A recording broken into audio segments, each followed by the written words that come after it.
నేను ఎక్కువ పూజలు తక్కువ చేస్తాను, కానీ మనసు మాత్రం ఒక్క నిమిషం సంకల్పం మాత్రం తీసుకుంటాను. ఆ సంకల్పం వెంకటేశ్వర స్వామి సాక్షిగా తీసుకుంటా.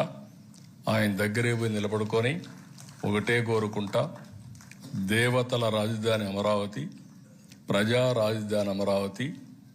దేవతల రాజధాని ఎట్లయితే ఉందో దాంట్లో అంత కాకపోయినా నెక్స్ట్ లెవెల్ ఆఫ్ డెవలప్మెంట్ ఇక్కడ చూపించమని, సమస్య లేని రాష్ట్రం చేయమని ఆయన ఒకసారి కోరుకుంటాను. వర్చువల్గా ఓసారి ఎక్కడున్నా నేరుగా తిరుమలకి వెళ్ళి, వర్చువల్గా అంటే ఇమాజినేషన్లో వెళ్ళి ఒక్కసారి పూజ చేసి ఆయన ఆశీస్సులు తీసుకొని అక్కడి నుంచి నా పని ప్రారంభిస్తా.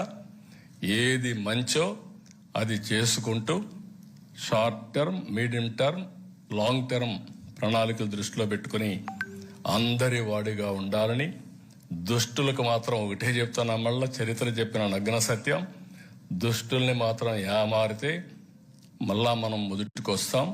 దాంట్లో రాజీ లేని పోరాటం చేసి మీ అందరికీ న్యాయం చేసే బాధ్యత తీసుకుంటానని మరొక్కసారి మీ అందరికీ హామీ ఇస్తున్నాం.